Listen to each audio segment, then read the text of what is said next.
Sponsored by Paradox. A new Hoi 4 DLC is upon us, and with the new Finnish focus tree, I wanted to use it to make a great Finnish empire.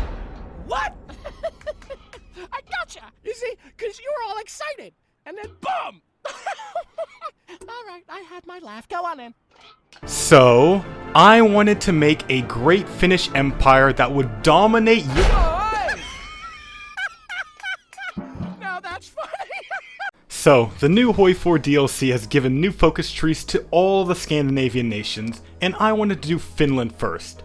It's been a long time since I played a proper Hoi 4 campaign in vanilla, and I have to say, I was not ready for the craziness of turning off historical AI. So with this new focus tree, I can take Finland in any political direction, but as expected, the best way to have fun is by being a political extremist. My favorite new feature about this DLC are the military-industrial organizations. You don't need political power to buy these companies anymore, and they're just available to you unless they're locked by some other means. And when you use them to bruise equipment or help research stuff faster, they gain funds that will level them up and give you trade points that you can use to give the company extra bonuses for the equipment they produce. So, my goal is to make a greater Finnish empire, and to do that, I went down the right-wing politics branch of the tree, and I had a choice of whether I wanted to become fascist via a civil war or by a peaceful coup building up fascist support.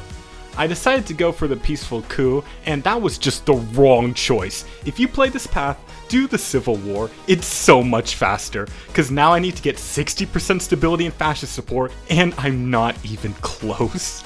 In the meantime, I just watch my neighbors Latvia and Poland have fun with their own civil wars, while I just get to stare and imagine if I could also play the game. Russia even has its own civil war, and I just get more upset. I'm supposed to be the trendsetter with this civil war fad, and now even Russia has done it before me. In this time, while I wait to be able to play the game, I can talk about the other big feature in this DLC, the arms market. If you have old guns or other equipment that has no business being on the battlefield, you can sell it to the world, and the AI will actually buy it.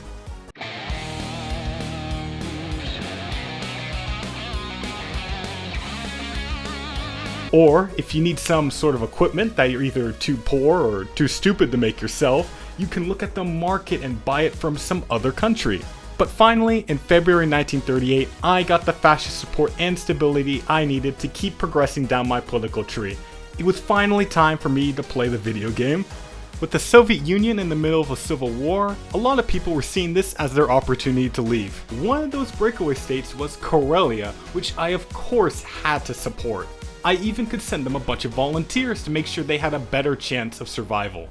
Well, keeping them alive wasn't going to be hard because there are just no Soviet divisions around to even attack Karelia. And while my troops moved out, I had finished a focus that would spread fascism to all the Scandinavian and Baltic countries. My volunteers didn't have to fight much. It was just a pretty uneventful march through some Soviet cities until the country eventually capitulated. Communism had lost in Russia, but to defeat the Reds, the White faction basically sold out the entire country to Japan. I didn't care really, because my main problem was the Estonians, who had refused my generous offer of annexing them in exchange for nothing. Because they were so stubborn, I now had to justify a war goal and research naval invasion tech. My war with Estonia was quickly overshadowed by what was happening in Central Europe. Germany went to war with Czechoslovakia over the state land, with Romania and Yugoslavia backing up the Czechs. But still, I'm the main character, so my war is very important, alright? And I was taking it seriously. The Estonians weren't though. Like, how are you going to guard your coastline but conveniently miss the one beach next to your capital? Just made my landing a lot easier. Maybe relying on cavalry units to make up half your army was just not the play. After I annexed Estonia, I realized that it wasn't White Russia that annexed Riga. It was Japan of all nations. So now I have to stare at this stupid Japanese enclave in the Baltics, ruining my chance of good borders. But even though they're making my game worse, I was gonna help them out by ending their forever war with the breakaway states in Central Asia so they can do more stuff in the world. And how do the Russians repay me? I get Japanese Russia. How do the Japanese take advantage of this? They declare war on China, who runs to the Allies. When I invade Latvia, I'm forced to walk around the Japanese territory, but I make sure that my men make their anger known to the Japanese as they walk by. Once I'm done securing all the Baltic states, I start looking at Germany, who has ended up at war with Poland now and is looking like they need all the help they can get. I mean, I can't be the only fascist nation in Europe. Everyone else is gonna be looking at me weird. I thought I could easily handle the Czechs with my volunteers since their fort line was already breached, only to find out that, damn, those Czechs can actually fight back. Well, I may not be able to push for them, but I can give the Germans guns directly since understandably they're not in a good position to buy them. By 1940, Hitler has dragged Germany to war with Czechoslovakia, Yugoslavia, Romania, Poland, and now a democratic Italy. I'm slowly winning over Scandinavia with my fascist influence, so I have some time and equipment to support Germany to stabilize their front lines, but then the idiot goes and declares war on the Benelux countries. It's hard to watch my potential ally make the dumbest foreign policy decisions, but I have to live with it. At least in the North German plains, my units have a lot more potential to perform better. Once my units pull up on the front line, the Benelux offensives stop, and when I'm able to build up a proper planning bonus, I push their units to sea, surrounding a bunch of their divisions by Bremen. With them dead, the path to the Netherlands became a lot clearer. I basically blitzed my way into Amsterdam, destroying the Dutch government. With their Dutch friends gone, the Belgians really didn't have much time left. But despite me doing all this work for them, the Germans still lost Berlin. I worked as fast as I could to clean up the remaining enemy units in Western Germany after Belgium capped, and with what I've done for them, I thought surely Germany could start coming back. Then Japan joined the Axis, and remember, they are actively at war with the Allies, who only include insignificant powers like France, Britain, America, and China. So, at this point, I accept helping Germany is a Sisyphean task, and it's just time to refocus on my own interest. Despite me turning Denmark fascist, they're just ignoring my request to join my faction, but I got another target I can work on. Karelia was just sitting there, for free, so I prepare my unification proposal for them. While this is happening, I do some final offensives for Germany to liberate their territory in the east, cause I doubt there's much I can do for them against the French. While I was pushing, I managed to convince Communist Iceland to join my faction, and I guess on their way to one of our meetings, they realized this was a fascist faction, so they immediately left. I was expecting an easy war against Karelia, but then they had to go off and join the Allies, making my life so much harder. None of the Allies could help the country at least, so they capped easily. But then I noticed to form Greater Finland, I still needed Murmansk, which Russia still had control of. So I'm gonna have to declare war on the Axis soon. Just remembered, special forces were also changed in this update, so each type has its own doctrine that you can spend XP to improve. Pro tip about this, make sure you spend your XP on designing a proper template before doctrine, so you don't look stupid getting a bunch of doctrines for a division that can't fight anybody. I finished the focus Keeper of the North, which annexes the other Scandinavian countries in my faction, giving me cores and their armies. With all these new men, it is clearly time for me to start going after Denmark now. I mean, this focus is just so OP. I basically just tripled my economy, and I have more factories than I know what to do with. I don't have tech to build my own tanks and planes, plus being at war with the Allies cuts me off from much of the good equipment I could buy or produce. Anyways, time to further geopolitically isolate myself by declaring on Denmark. Now, attacking Copenhagen directly is impossible, so I have to go around the other side via a naval invasion to subdue the Danes. And with them gone, I got some divisions ready to take the rest of my rightful territory in the Faroe Islands and Iceland. Still needed Murmansk though, so I guess it's about time to attack the Axis. I was just gonna push to Kiel in Germany, while I mainly focus on taking the Japanese enclave in the Baltics and northern Russia. But one thing I didn't consider when I declared on them was now I have to deal with the German Navy, making my attempt at naval invading Iceland and the Faroe Islands a lot harder, but my fleet of old coastal defense ships proved that they could actually pack a punch. While I waited for the AI to give me an opportunity to naval invade, I just took all the land I needed from the Axis. Russia was fully collapsing again, and I don't think they even had Russians to defend Russia anymore. It was just Japanese soldiers. The Russian monarch is clearly suicidal because while they are actively losing to me and the Allies, they just start declaring all the nations that broke away from the Soviet Union. And lack of life preservation instinct is a common factor in all the Axis leadership, because Puyi in Manchuria decides that now is the time to go independent and fend for himself when the nationalist Chinese are closing in on his capital. Germany finally capitulates, and after that I get the opportunity I've been waiting for to launch my naval invasion. The Danes on the Faroe Islands were ready for me and gave my troops a welcome they wouldn't forget. But Iceland, despite being mountainous, went a lot better for me since I could land at multiple spots on the island. A really cool thing about this update is this great quality of life feature with armor design presets. So with one button click, I just get an up-to-date tank design, and I just have to fine-tune it a little bit with some modules and I'm good to go. But historians will never forget the legendary Battle of Jan Mayen, where some understrength Finnish infantry barely got to the island before the British Marines tried to take it. We had just declared Greater Finland and we were going to prove how great we really were.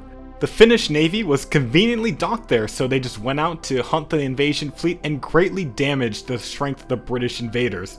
But then the Americans arrived. Reinforcements were on their way, but they just needed time. My Finns were able to expertly stall the battle by brilliantly hitting the last stand button. My fleet found the American escort fleet, striking yet another decisive victory against them. With the invasion constantly being harassed by my fleet, the Allies were unable to take the island before my reinforcements arrived.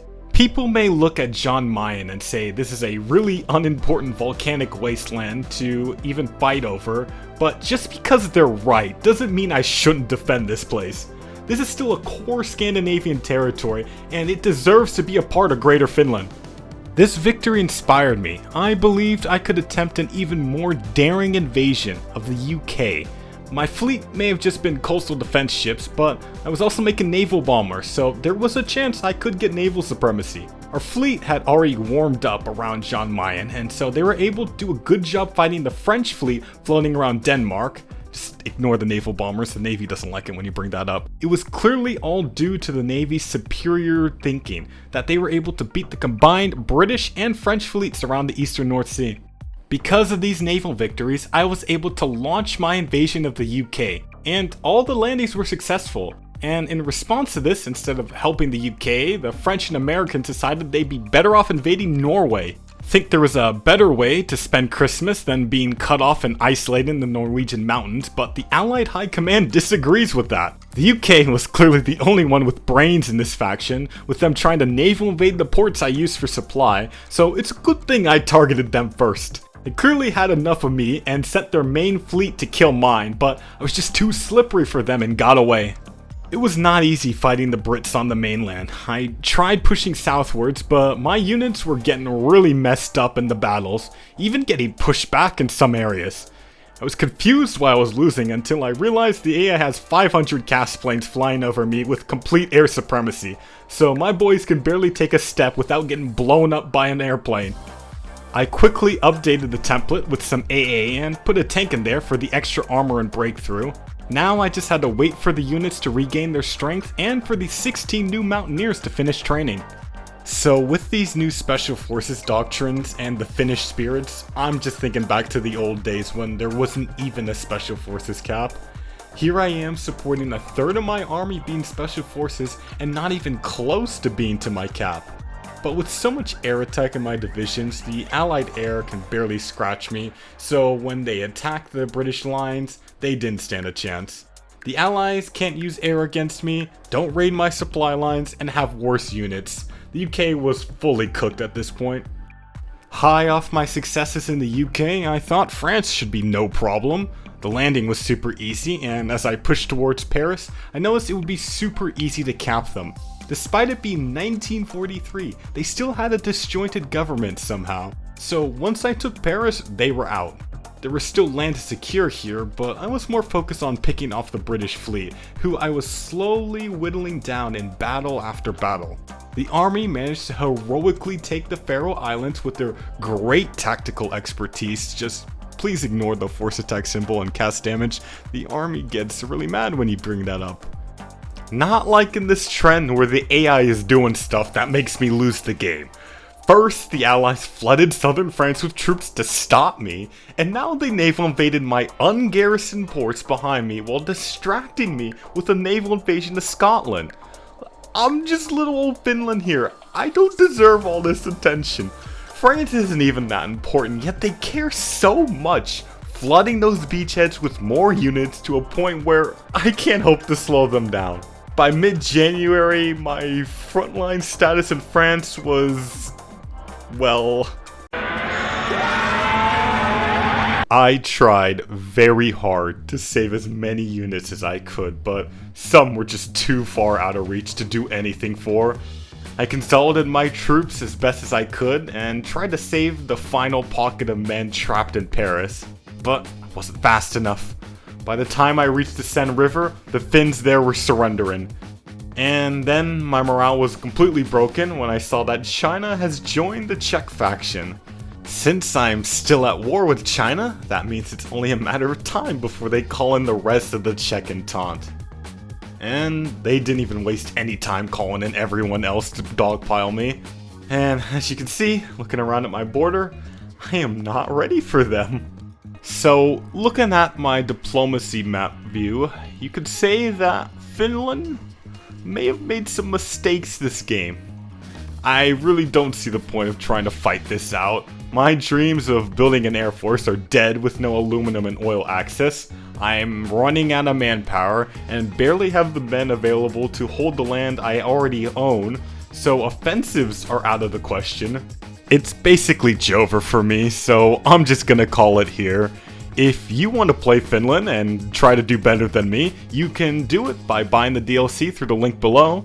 Thanks again to Paradox for sponsoring this video and giving me early access to the DLC, but also much love to my alumni who generously support me on Patreon so I can show you how to lose to the AI in Hoi 4. There's a bunch of fun to be had with this DLC, so I hope you'll enjoy it too when it comes out. But anyways, thanks for watching and expect more Arms Against Tyranny content soon.